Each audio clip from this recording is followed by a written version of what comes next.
ആകയാൽ നിങ്ങൾ ക്രിസ്തുവിനോടുകൂടെ ഉയർത്തെഴുന്നേറ്റിരിക്കുന്നു എങ്കിൽ ക്രിസ്തു ദൈവത്തിൻ്റെ വലതുഭാഗത്ത് ഇരിക്കുന്ന ഇടമായ ഉയരത്തിലുള്ളത് അന്വേഷിപ്പിൻ. ഭൂമിയിലുള്ളതല്ല, ഉയരത്തിലുള്ളത് തന്നെ ചിന്തിപ്പിൻ. നിങ്ങൾ മരിച്ച് നിങ്ങളുടെ ജീവൻ ക്രിസ്തുവിനോടുകൂടെ ദൈവത്തിൽ മറിഞ്ഞിരിക്കുന്നു. നമ്മുടെ ജീവനായ ക്രിസ്തു വെളിപ്പെടുമ്പോൾ നിങ്ങളും അവനോടുകൂടെ തേജസ്സിൽ വെളിപ്പെടും. നോക്കിയാൽ ഇവിടെ ഒരു ഉറപ്പ് കൊടുക്കാൻ വേണ്ടി നിങ്ങൾ ക്രിസ്തുവിനോട് കൂടെ ഉയർത്തെഴുന്നേറ്റിരിക്കുന്നു എങ്കിൽ. അപ്പൊ ഈ സഭ ആരാണ്? ക്രിസ്തുവേശുവിൽ കൂടെ ഉയർത്തെഴുന്നേറ്റവരാണ് ഈ സഭ. അത് മനസ്സിലായിട്ടുണ്ടോ? അതാണ് ഈ സ്ഥാനത്തെ പറ്റി പറയുന്നത്. നിങ്ങൾ യേശുക്രിസ്തുവിനോട് ഉയർത്തെഴുന്നേറ്റിരിക്കുന്നു എങ്കിൽ എന്ന് പറഞ്ഞാൽ റോമാലേഖനം 6-ാം അധ്യായത്തിൽ നോക്കിക്കഴിഞ്ഞാൽ ഞാൻ പറയാം. ഇത് കണ്ടോ, പാപസംബന്ധമായിട്ട് മരിച്ചവരായ നാം ഇനി അതിൽ ജീവിക്കുന്നത് എങ്ങനെ?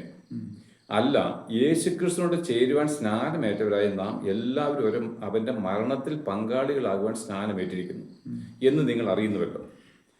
അങ്ങനെ നാം അവന്റെ മരണത്തിൽ പങ്കാളികളായി തീർന്ന സ്നാനത്താൽ അവനോടുകൂടെ കുഴിച്ചിടപ്പെട്ടു.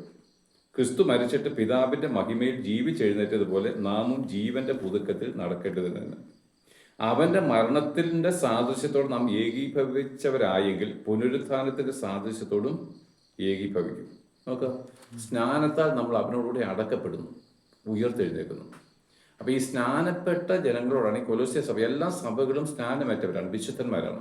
അപ്പൊ സ്നാനത്താൽ നിങ്ങൾ അവനോടുകൂടി അടക്കപ്പെടുകയും ഉയർത്തെഴുന്നേൽക്കുകയും ചെയ്യുന്നവരാണ് എന്ന് നിങ്ങൾ അറിയണം. അപ്പം ഈ കാര്യങ്ങൾ സ്നാനമേറ്റവർക്ക് അന്ന് ബൈബിളില്ലല്ലോ.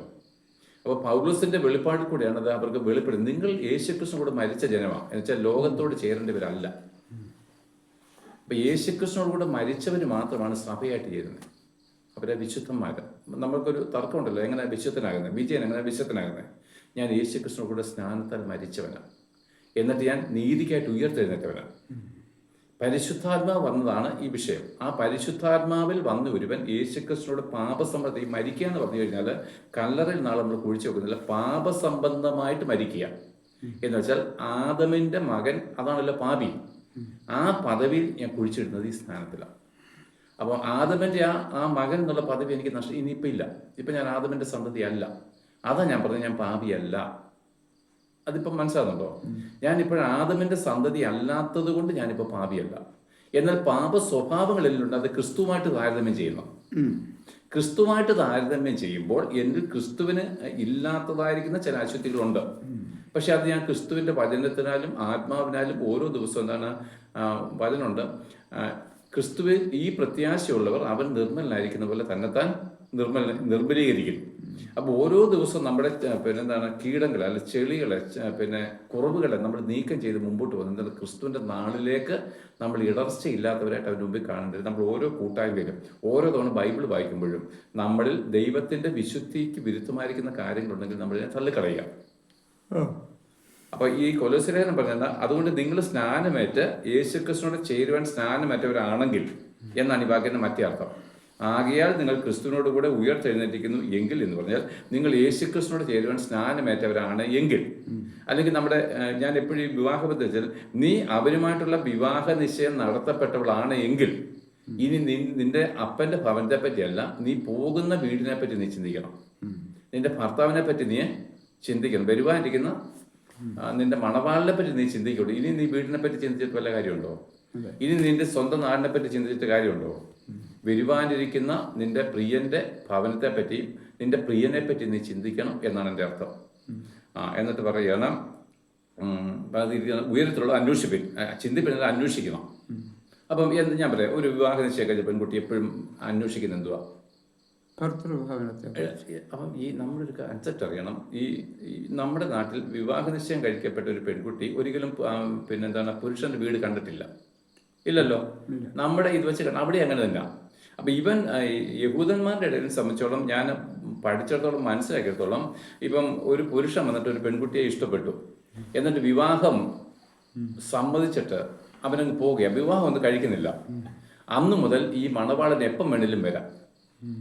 അപ്പൊ ഈ മണവാളം വരാൻ വേണ്ടി വീട്ടുകാരും ഈ പെൺകുട്ടി ഒരുങ്ങിക്കൊണ്ടിരിക്കും ഓരോ ദിവസവും. അപ്രതീക്ഷിതമായിട്ടേ മണവാളൻ കാഹളത്തോടു കൂടി മടങ്ങി വരുന്നത്. അപ്പോൾ അങ്ങനെ ഒരു ദിവസം ഈ പെൺകുട്ടി കാത്തിരിക്കുന്നുണ്ട്. അവൾ എപ്പോഴും അന്വേഷിക്കുന്നത് എന്താണ്? അവൾ എപ്പോഴും അന്വേഷിക്കുന്നത് എന്നെ വിവാഹം കഴിക്കുന്ന പുരുഷന്റെ വീട് എവിടെ ആയിരിക്കും, അവന്റെ വീട്ടിൽ എന്തൊക്കെ ഉണ്ടായിരിക്കാം. ആ വീടിനെ പറ്റി അവൾ ചിന്തിക്കുന്ന പോലെ യേശുക്രിസ്തുവോട് ചേരുവാൻ സ്നാനമേറ്റിരിക്കുന്ന ഈ സഭ അല്ലെങ്കിൽ ഈ വ്യക്തി ഈ സ്വർഗത്തെ പറ്റി ചിന്തിച്ചോണം. സ്വർഗത്തിൽ എൻ്റെ കർത്താവ് എവിടെ ഇരിക്കുന്നു, ആ കർത്താവിനോട് എന്തൊക്കെ അധികാരമുണ്ട്. എഫെസ്യ ലേഖനം പറഞ്ഞല്ലോ, സ്വർഗത്തിലെ സകല ആത്മീയ അനുഗ്രഹത്താലും ക്രിസ്തുയേശുവിൽ എന്നെ അനുഗ്രഹിച്ചിരിക്കുന്നു. അപ്പോൾ സ്വർഗത്തിൽ ആ പുത്രനുള്ള അധികാരങ്ങളും അവകാശങ്ങളും അവിടുത്തെ സന്തോഷങ്ങളെ പറ്റിയൊക്കെയാണ് നമ്മൾ അന്വേഷിക്കേണ്ടത്. അന്വേഷിക്കുന്ന ഇവിടെ ഈ വചനത്തിൽ കൂടെ. ഈ വചനം സ്വർഗത്തെപ്പറ്റി നിരവധിയായിരിക്കുന്ന വചനങ്ങളുണ്ടല്ലോ, വെളിപ്പാട് വരെ. ഇതിനെപ്പറ്റിയൊക്കെ വായിച്ച് ധ്യാനിച്ച് ഞാൻ എങ്ങോട്ടാണ് പോകുന്നതെന്നുള്ളതിനെപ്പറ്റി ചിന്തിക്കണം. അതായത് സ്നാനമേറ്റ ഒരു വ്യക്തിക്ക് മാത്രമേ ഇത് അന്വേഷിക്കാൻ കഴിയത്തുള്ളൂ. വിവാഹ നിശ്ചയം കഴിക്കപ്പെട്ട ഒരു പെൺകുട്ടിക്ക് മാത്രമേ വരുവാനിരിക്കുന്ന പുരുഷന്റെ ഭവനത്തെ പറ്റി അന്വേഷിപ്പാൻ കഴിയത്തുള്ളൂ. എന്നിട്ട് ഇവിടെ പറയുകയാണ്, ഭൂമിയിലുള്ളതല്ല ഉയരത്തിലുള്ളത് തന്നെ ചിന്തിപ്പിൻ. അപ്പം നമ്മൾ യെശയ്യാവിനകത്ത് ഒരു വചനം പഠിച്ചിട്ടുണ്ടല്ലോ, എൻ്റെ വിചാരങ്ങൾ നിങ്ങളുടെ വിചാരങ്ങളല്ല, എൻ്റെ വഴികൾ നിങ്ങളുടെ വഴികളും അല്ല. ആകാശം ഭൂമിക്ക് മീതെ ഉയർന്നിരിക്കുന്ന പോലെ എൻ്റെ വിചാരങ്ങൾ നിങ്ങളുടെ വിചാരങ്ങളിൽ നിന്നും എൻ്റെ വഴികൾ നിങ്ങളുടെ വഴികളിൽ നിന്നും ഉയർന്നിരിക്കുന്നു. അപ്പോൾ നോക്ക്, പിന്നെ അങ്ങനെയാണെങ്കിൽ സിമ്പിളാണ്. അങ്ങനെയാണെങ്കിൽ ഞാൻ എങ്ങോട്ടാണ് പോകുന്നത് എന്നുള്ളതിനെ പറ്റി ചിന്തിക്കണം. ഇപ്പം നമുക്ക് അറിവില്ലാത്തൊരു കാര്യം, ഇപ്പം സാർ നാളെ കുഞ്ഞുങ്ങളെല്ലാം സ്വിറ്റ്സർലൻഡിലോട്ട് വിളിക്കുക. സാർ പപ്പ സ്വിറ്റ്സർലൻഡിലോട്ട്. അപ്പോൾ സ്വിറ്റ്സർലൻഡിനെ പറ്റി നമുക്കൊരു അറിവേ ഉള്ളൂ, കണ്ടിട്ടില്ല.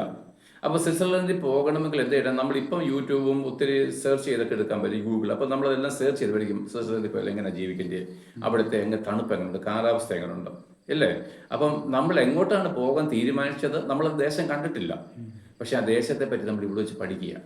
ഞാൻ പോകുന്ന ദേശത്തെ പറ്റി പഠിക്കുക. പക്ഷേ സ്നാനമേറ്റ ആത്മാവിനെ പ്രാപിച്ച ഒരു വ്യക്തിക്ക് മാത്രമേ ഇത് അന്വേഷിക്കാൻ സ്വാഭാവികമായിട്ടും അന്വേഷിക്കാൻ മനസ്സുള്ളൂ. അല്ലാതെ എങ്ങനെ നമ്മൾ അന്വേഷിക്കുന്നത്? അല്ല, നമ്മൾ ഭൂമിയിലുള്ള കാര്യങ്ങളല്ലേ ചിന്തിക്കത്തുള്ളൂ. അപ്പോൾ ഈ പെൺകുട്ടി വിവാഹ നിശ്ചയം വരെ അവിടെ നിന്നാണ് വീട്ടിലെ കാര്യങ്ങളല്ലേ അന്വേഷിച്ചത്.